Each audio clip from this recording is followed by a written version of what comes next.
keep you on my mind both day and night. And happiness I've known proves that it's true. Because I walk the line.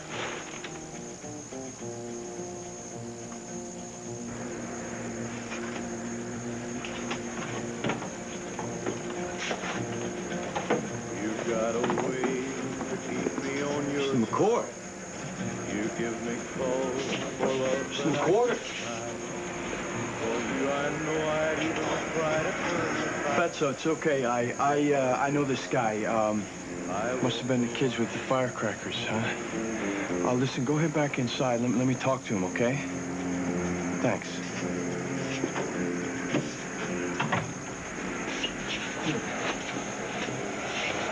What happened? Listen, wait here. Let me go make sure nobody's coming, okay? Don't move.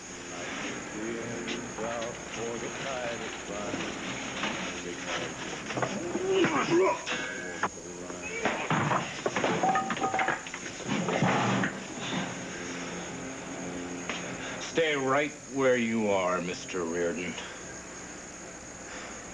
Who else coming? Let's see. Your father. Yeah. Oh, was he bringing Ivy? No. Ivy has to work late tonight, so she won't be able to make it. Sure. But there'll be Ed and Maureen and Hillary and Tony and Kelly, of course. Okay. I'm just sorry that you couldn't bring Alan Michael. Grandma, he was putting up such a fuss today, I decided it'd be better if he stayed with Emily. So it looks like only Alan Michael and my husband will be the only two people missing. Well, I'm sure Alan had a very good reason for not being able to make it, dear. Well, he said he did. He had some business that had to be done near Lincoln Prep, so he thought he'd stop by and see Philip while he was there, and he thought that they'd have some time together to talk. Mm-hmm. But, Grandma, what I don't understand is why he couldn't figure out doing it tomorrow. I mean, why couldn't he put it off? Well, honey, maybe there was another reason.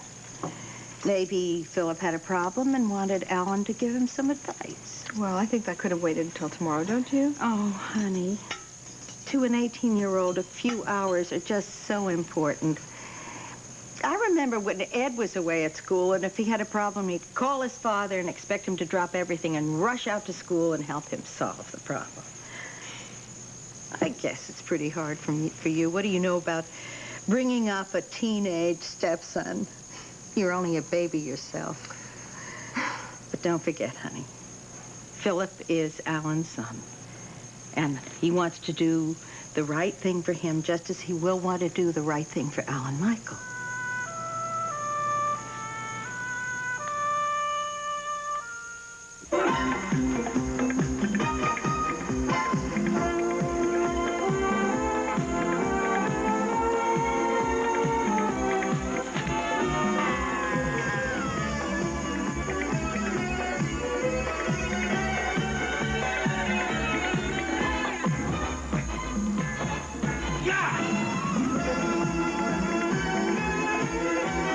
And now, the award-winning Guiding Light. Nice try, Quint, but as usual, I come up the winner. Now what? Now, you shuffle off this mortal coil.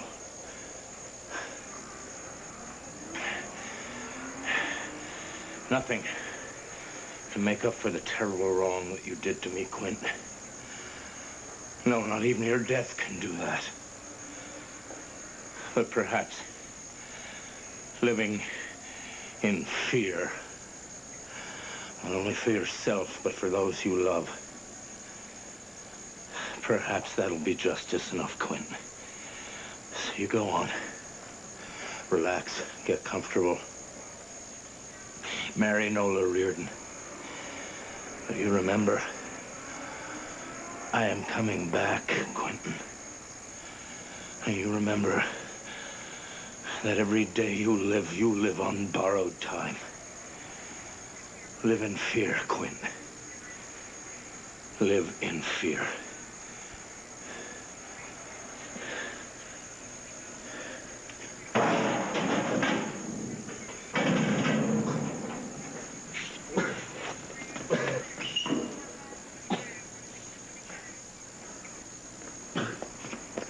McCord.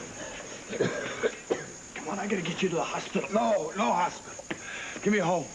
Take me home. The car's at the end of the alley. Don't argue with me. You're in no shape to go home. Nola and the baby are there by themselves. Now take me home.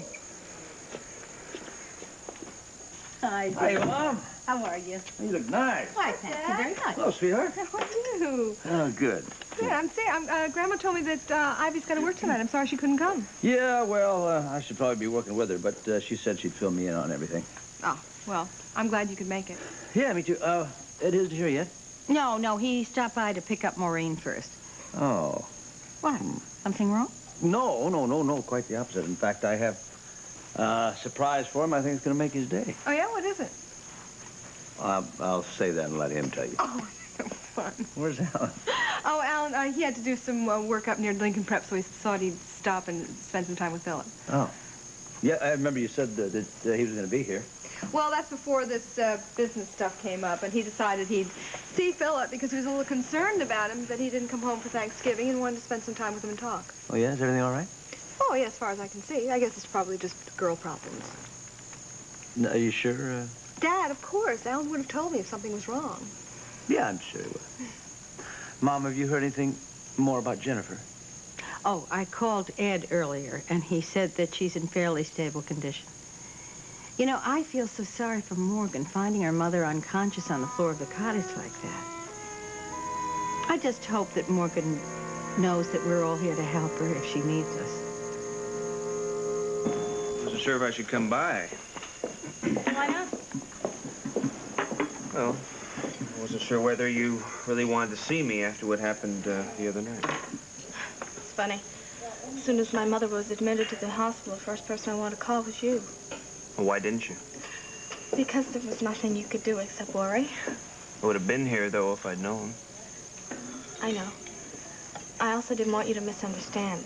The reason why I would have called you was because you're my friend. Yeah, we're friends. Does Amanda know about Jennifer being here? Or? Of course she knows. Well, that's funny, because I talked to her a couple of times a day, and she didn't say anything to me about it at all. Why did you talk to Amanda? I was at the office. I had some business questions, so I called her at her place. Oh. Morgan, why isn't Amanda here with you and Mark? Because I asked her not to come here. But Jennifer is a mother, I would Listen, there would be nothing that Amanda could do except sit here and worry like the rest of us, so I just thought it would be better if she didn't come here. Okay, that's fine. Relax, I'm not here to upset you. Of course not, I'm sorry. It's fine. You sure? Yeah. Okay, if there's anything that I can do to help at all, anything I can do to make things easier, you just have to say the word, you know that. Yes, thank you. I haven't forgotten the way you helped me in Madrid. You know, just your being here, being there with me, made all the difference in the world. Now it's my turn to help you out. So I want you to promise me that you'll let me repay you by helping you through this crisis, okay?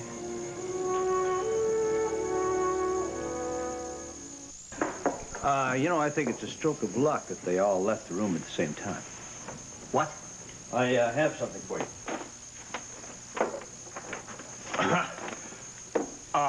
Not being sued or anything, am I? No, just...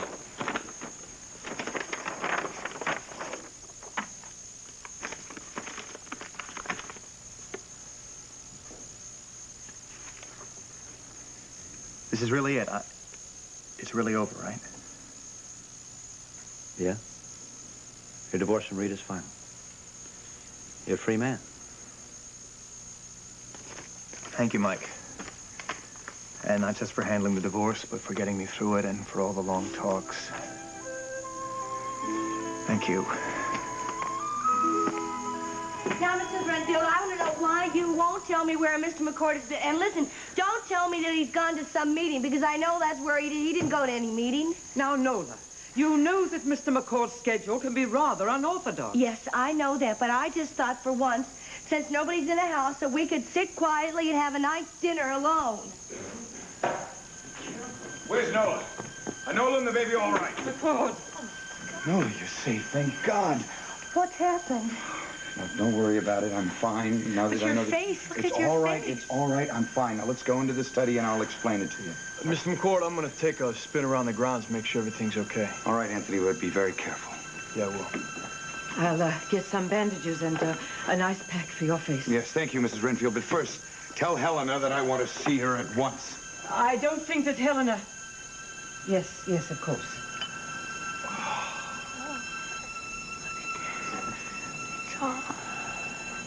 Wait a minute, I think we better go to Cedars. I think we ought to go to the emergency ward right now. No, wait a minute. On second thought, I think I'll call Dr. Davenport because he makes house calls. No, Nola, please. Look, I'm fine. I'm fine. Sit down.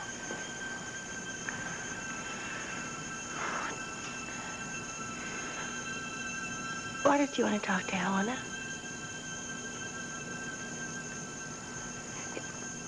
Is she involved in this at all?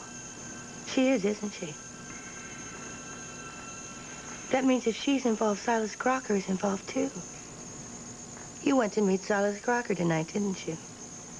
Yes, I met with Crocker. What happened? He pulled a gun, and there was a struggle. During the struggle, the gun discharged, and Crocker was shot. Wait a minute. Do you know that you could have been shot, too? Do you know that? Is he dead?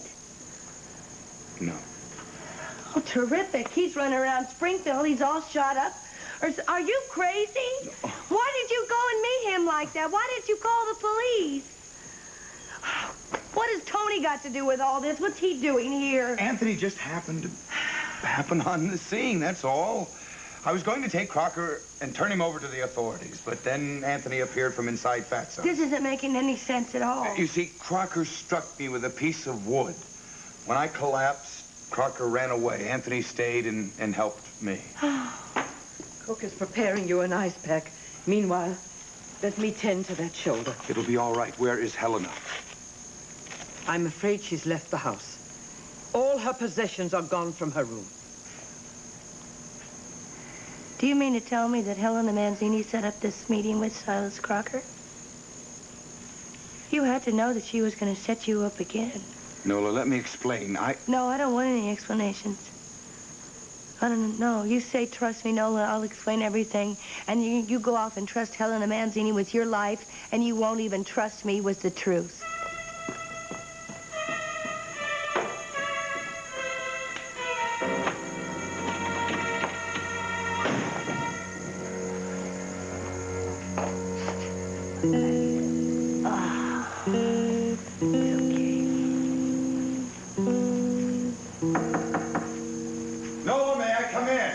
No.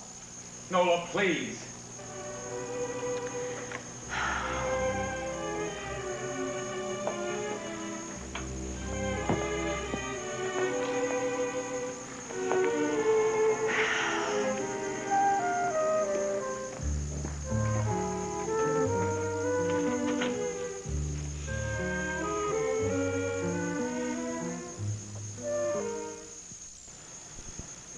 Nola, you've been crying.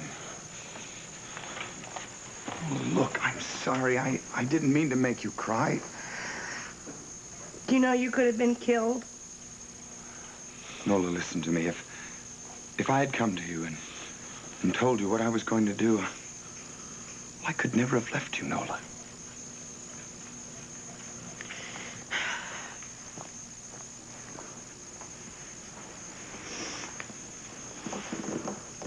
I just don't understand you at all. Nola, listen. Simply understand this. I love you. You are the most important thing in my life. I couldn't go on living without you.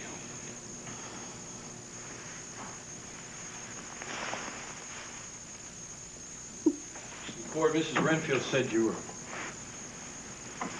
I didn't mean to be interrupting. It's all right, Anthony. Is everything secure? Yeah, well, I took a look around. I didn't see anything. Fritz says he's going to get the guards that he got last time to keep an eye on things for a couple days. Thanks for everything, Anthony. No, wait just a minute. No, more guards? I thought he was shot. Yeah, well, he was, but wasn't too bad. He did get away. Oh, terrific. Nola, don't worry. He's not going to hurt you, not this time. No, wait a minute. You just told me that he was shot and that he was wounded very badly. Tony, why didn't you call the police? Well, there didn't seem to be much point after he got away. You're just as bad as he is. It's not making any sense to me at all. You know, just a minute ago, you stood there and you told me that I was the most important thing in your life and that you couldn't live without me. Well, it doesn't look that way at all. Did you ever think that you're the most important thing to me and I couldn't live without you? Come on, Nola, give him a No, break. no, just nobody's telling me. Shh, be quiet. Nobody's telling me anything here. Now, I want you out of here right now. Just get out. Come on.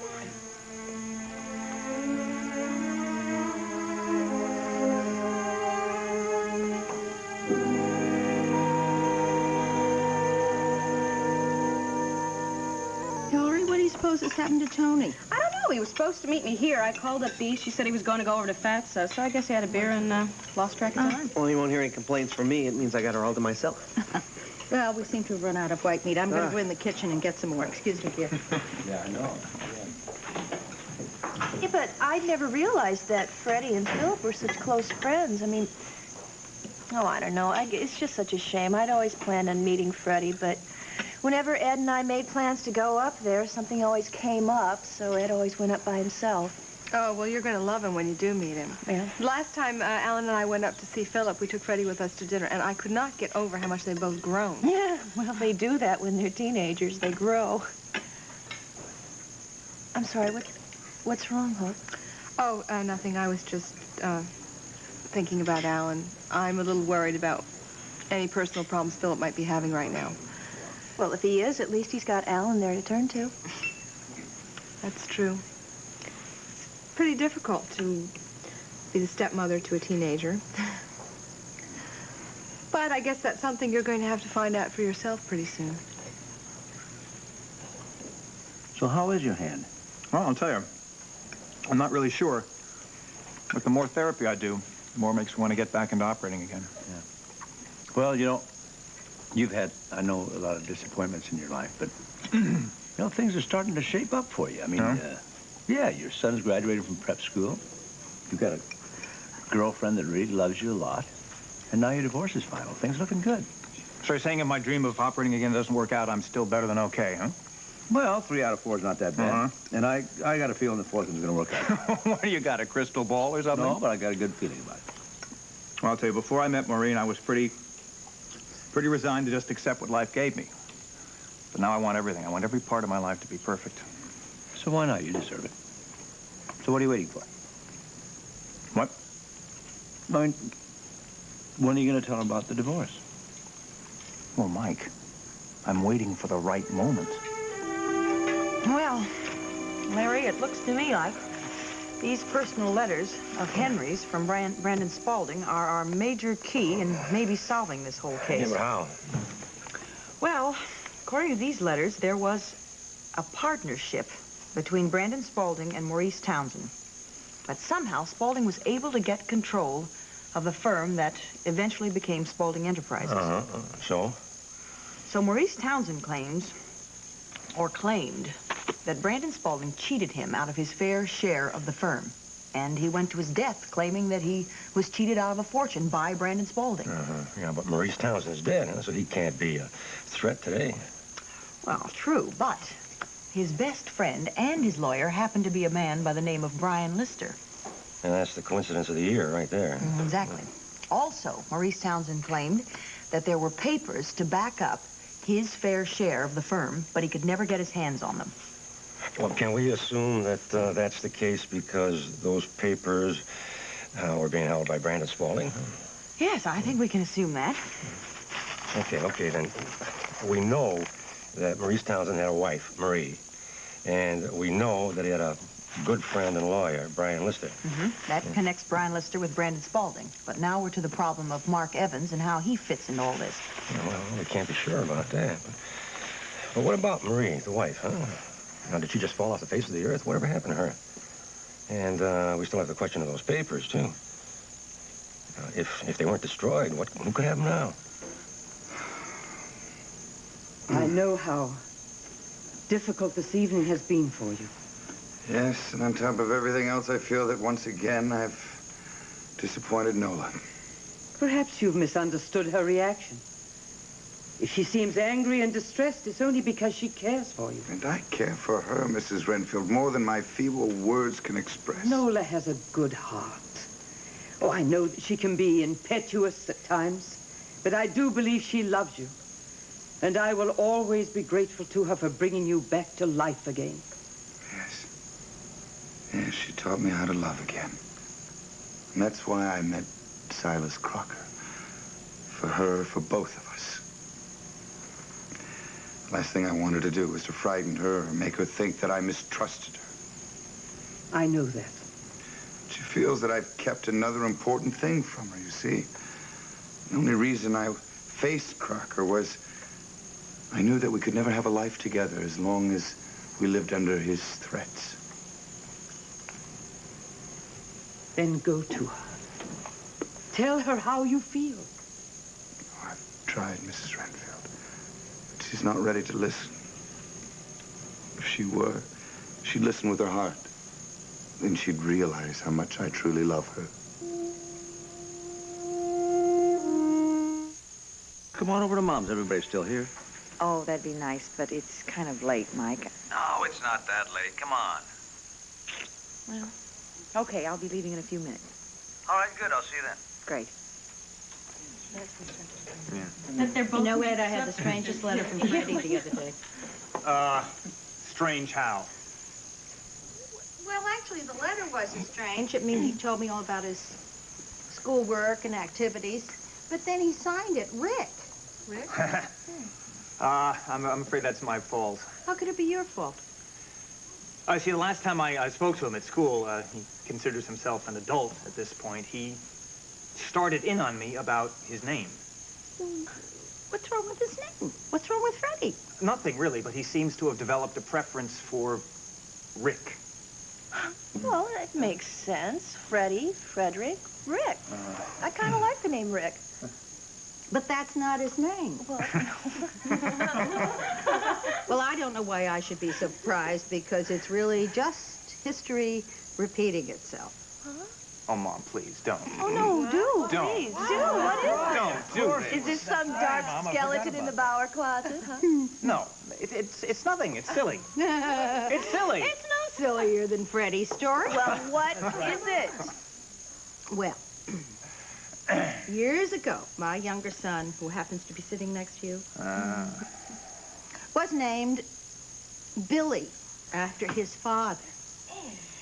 Billy.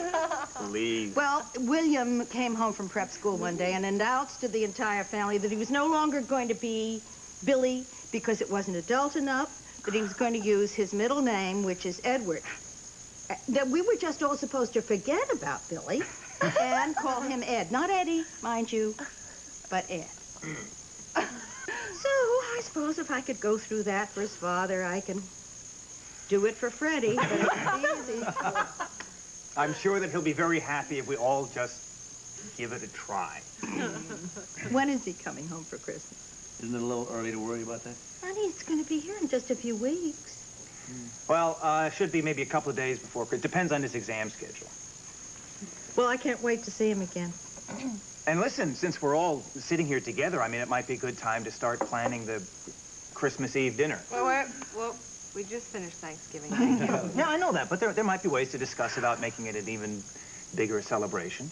Could it get any bigger? Of course it could get bigger. I mean, we could have not only the Bowers and the Spauldings and the Nelsons and the Reardons. The Reardons, no, you have no idea what you're letting yourself in for. Yes, I do. Well, do you have any idea just how many Reardons there are? I think Christmas should be strictly a family affair. Exactly my point. You see, by Christmas, there will be a Reardon officially engaged to a Bower. What's this? My divorce came through today.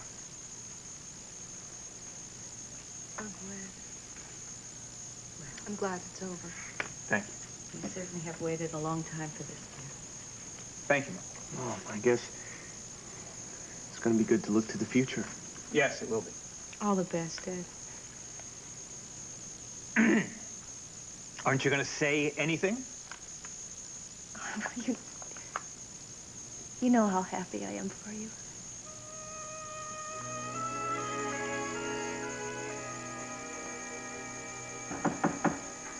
I don't want to see anybody. It's Violet. Please let me in.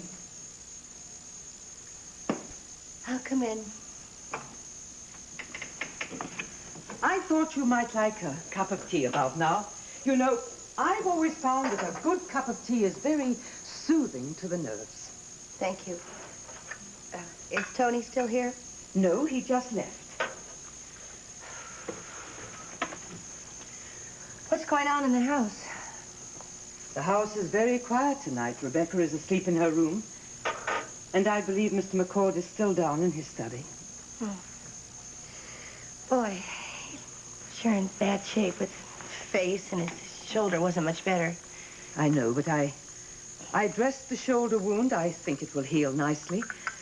And I think that the ice pack will bring the swelling down on his face. But I'm afraid he's going to have two very nasty black eyes.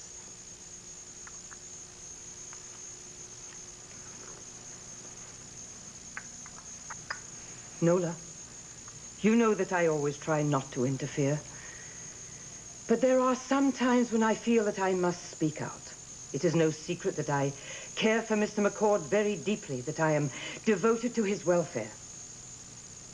It is this sole wish that he find happiness. I know that. I believe that you hold the key to that happiness.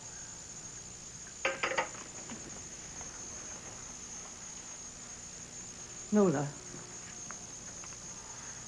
you do love him, don't you? Yes, I do. I never thought I could love anyone before like this. Would it help you if I told you that Mr. McCord loves you in the very same way? I know that he holds you dearer to his heart than he has any other woman in his life. The love he has for you is stronger than he ever thought possible. It doesn't seem like that sometimes. Oh, Nola. To him, this is a new discovery. At the same time, he's exhilarated, but he's also confused. The confusion comes from the fact that he didn't know this kind of love existed before now.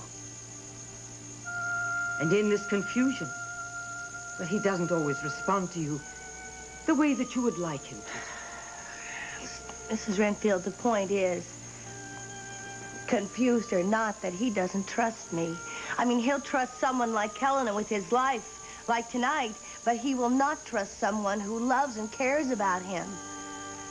Oh, what's the use? I don't know if I don't understand. Nola, must you understand him to love him? Then go to him. Go to him.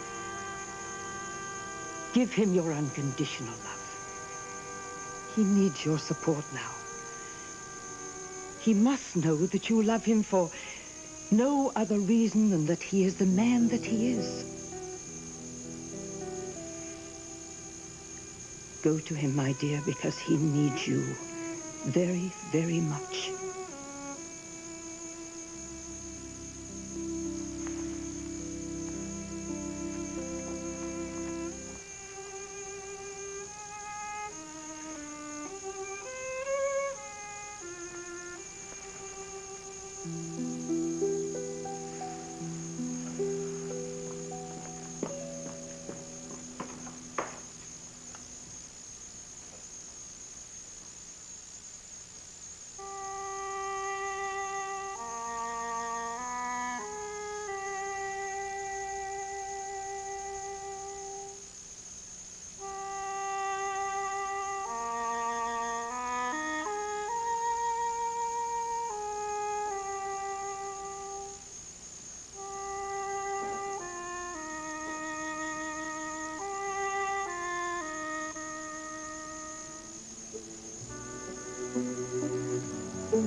Well, it was awfully sweet of you to come over early to help me, dear. Oh, listen, Grandma, thank you. I would stay to help you clean up, except I did promise Alan Michael that I would read him a bedtime story.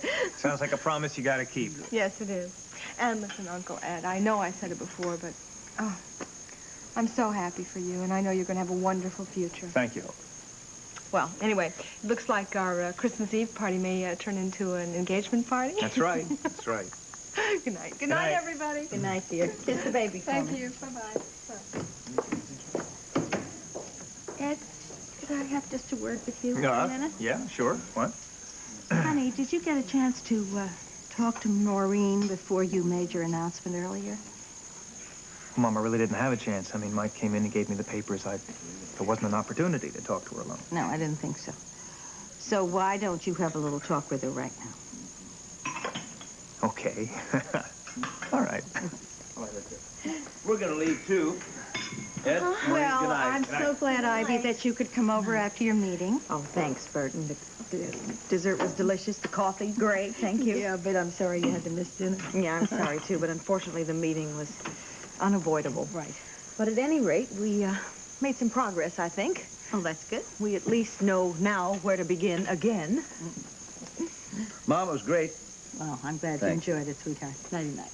Good night. Good night, and thanks again. Drive safely now. Okay.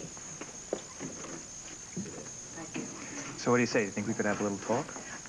Yeah, I just want to get all this Now, put away Maureen, here just for a... leave all that stuff. Put those down. I'll take care of it all later. Okay? You two? Would you be kind enough to come out in the kitchen and help me clear up the mess? No. Please? Come on. All right. Our pleasure. Please. Thank you, Kelly. We'd be thrilled. It would be delightful. Thank you. Well, yes, I feel like I've been set up. You have been.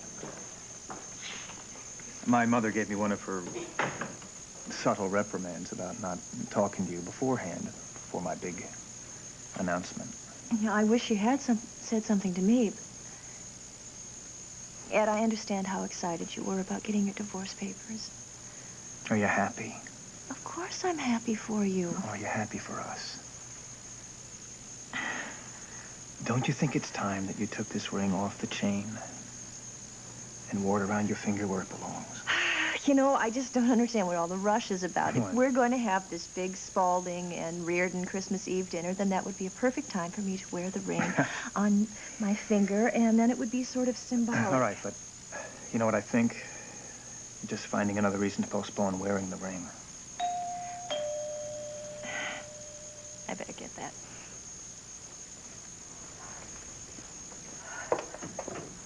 Hi, Tony. Oh, hi. Where have you been?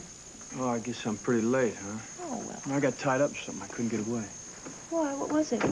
No, I don't want to talk about it now. I just want to find Hillary and apologize to her for standing her up. Look around. Out of that one.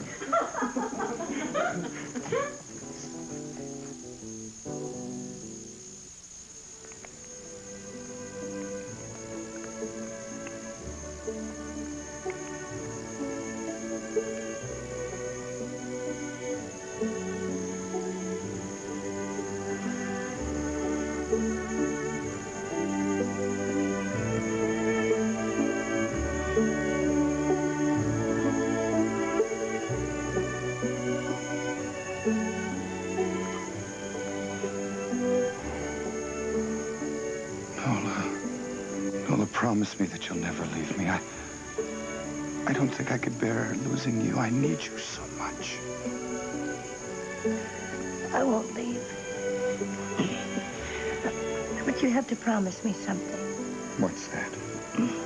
You'll have to promise me that you'll never put yourself in a position like you were tonight, where I might lose you. Lola, that's a promise I can easily keep.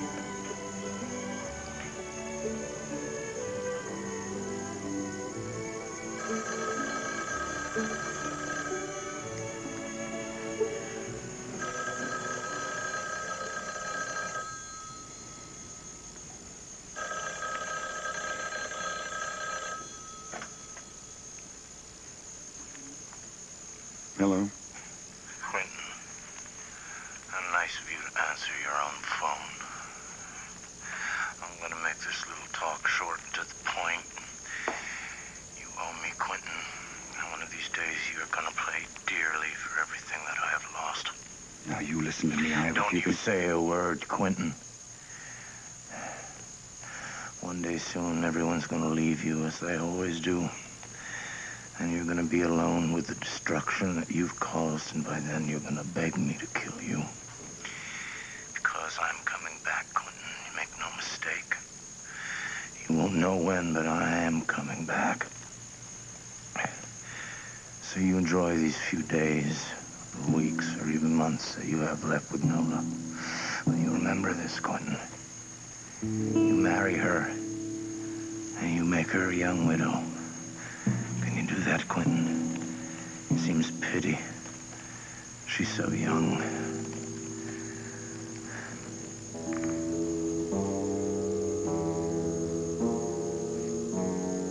Who was on the phone? No one. No one had an awful lot to say. It was no one important.